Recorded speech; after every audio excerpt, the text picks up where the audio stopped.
तो देखो, पिछली वीडियो में आपने क्या देखा था, शून्य कोटि की अभिक्रिया। आज हम पढ़ेंगे प्रथम कोटि की अभिक्रिया। ठीक है।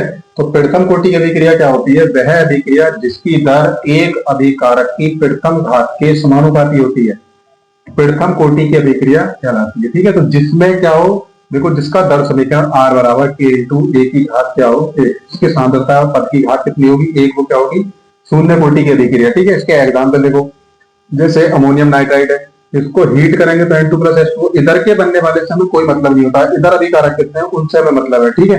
यहाँ पे इसकी घात कितनी आएगी, एक, तो ये कैसी हुई, प्रथम कोटि की अभिक्रिया। अब जैसे एस्टर का जल अपघटन, तो एस्टर के जल अपघटन में क्या बनता है हमें उससे मतलब नहीं है, इधर क्या चीज है। ठीक है। तो देखो हमने क्या लिखा, एथिल एसीटेट की घात कितनी करी, एक। अब यहाँ पे जल भी था, जल को हमने खोल के लिखा H2O। तो देखो, जल विलायक होता है, कभी भी अभिकारक नहीं होता, ये वाली बात सुनिए। फिर इसके बाद सुक्रोज का जल अपघटन, तो सुक्रोज का जल अपघटन क्या करते हैं, तो क्या होता है, ग्लूकोज और फ्रक्टोज। अगर इसका भी आप जल अपघटन करोगे तो कौन सी कोटि की अभिक्रिया आएगी, प्रथम कोटि। तो अब देखिए आपका क्या है कि प्रथम कोटि की अभिक्रिया का समीकरण निकालना है। ठीक है। कल की वीडियो में और आज की वीडियो में हमने दो चीजें बताई आपको, वेग स्थिरांक का, प्रथम कोटि की अभिक्रिया की अभिक्रिया की दर थी, और अब ये प्रथम कोटि की अभिक्रिया का समीकरण है, और पिछली वाले में था शून्य कोटि की अभिक्रिया का समीकरण। इन दोनों में से एक 100% आपके जो पेपर आने वाले हैं उसमें होगा। ठीक है। तो इसमें सबसे पहले आप क्या करेंगे, देखो, पहले हेडिंग डाल लेंगे, फिर क्या करेंगे, माना कोई प्रथम कोटि की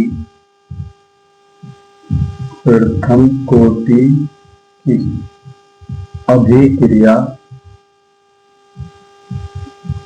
निम्न प्रकार से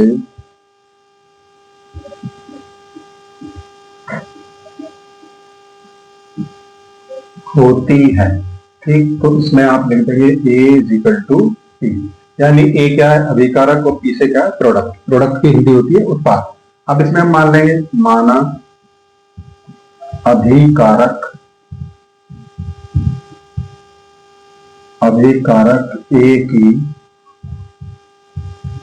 प्रारंभिक सांद्रता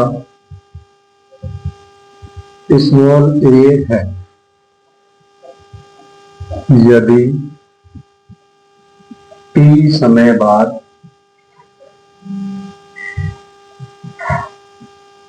इसके x मोल वियोजित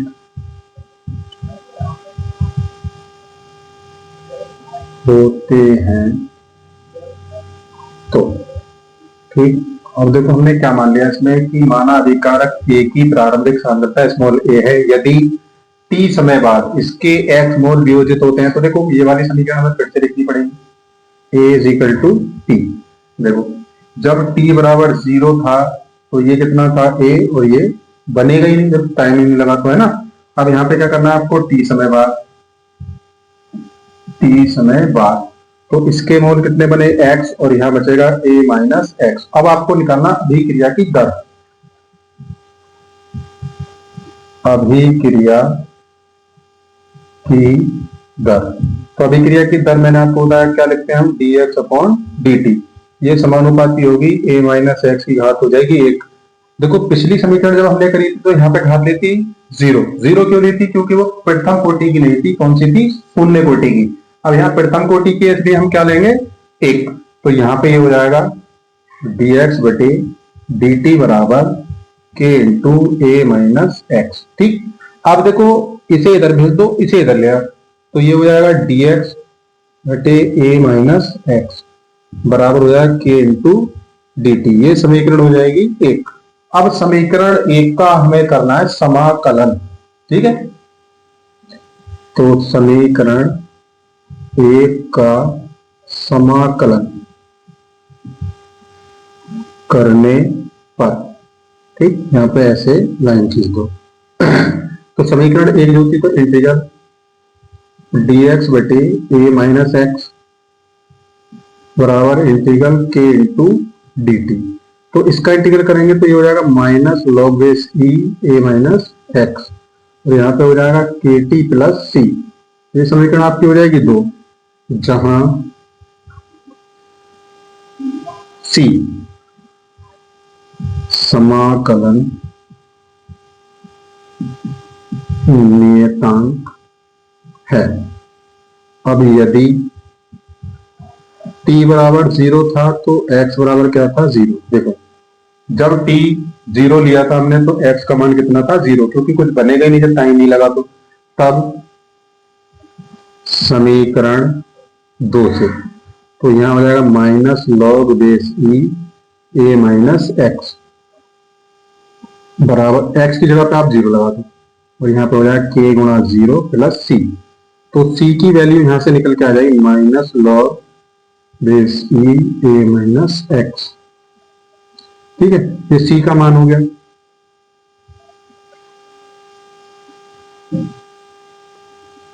देखो अब c का मान हमें क्या करना है, समीकरण 2 में लगाना है। ठीक, तो समीकरण 2 क्या थी हमारी, लॉग बेस ई ए माइनस एक्स और बराबर था के टी, यहाँ पे मान लगा दो माइनस लॉग बेस ई ए। ठीक, सी का मान ये निकला। अब इसको इधर ले आए तो के टी बराबर हमारे पास हो जाएगा लॉग बेस ई ए माइनस लॉग बेस ई ए माइनस एक्स, क्योंकि इसको इधर लाएंगे तो प्लस का हो जाएगा। ठीक है, यहाँ से आप के का मान निकालो तो 1/t हो जाएगा log base E minus log base ई ए माइनस एक्स। अब देखो लॉग में एक फॉर्मूला होता है लॉग m बटे n बराबर होता है log m minus log n। इस वाले फॉर्मूले को यहाँ हम पुट कर सकते हैं, इसलिए ये हो जाएगा k बराबर 1/t log base e a बटे a माइनस x। ठीक है, अब बेस e को बेस 10 में बदलने पर, तो जब इसे बदलेंगे तो ये हो जाएगा k बराबर 2.303 t लॉग ई बेस नहीं होगा, कितना होगा a, तो ये a upon a minus x. ये आपका समीकरण बन जाएगा प्रथम कोटि की अभिक्रिया का। ठीक है, तो ये बात आपको अच्छे से समझ लीजिए। देखो इसमें हमने क्या करा, c का मान समीकरण 2 में लगाया। ठीक, तो माइनस ऐसी था माइनस लॉग बेस ई ए माइनस एक्स के टी, यहाँ पे प्लस का साइन था, जो सी का मान काय में प्राप्त हुआ में माइनस में, तो हमने क्या लगा दिया माइनस में। के टी का मान निकाला, इसको इधर लाए तो ये काय का हो गया इधर आके प्लस का, और ये जैसा था माइनस में वैसे ही रहा। फिर देखो ये सूत्र बना, हमने के टी का मान निकाला, के का निकाला, 1/t इधर ले लिया, ये बन गया। अब लॉग में जो सूत्र होता है m अपॉन n का, तो ये क्या होता है log m minus log n। अब देखो इसे n मान लो, इसे m मान लो, तो फॉर्मूला ऐसे भी बना सकते हैं। हमने इसका क्या करा, उल्टा कर दिया और log जो है कॉमन ले लिया।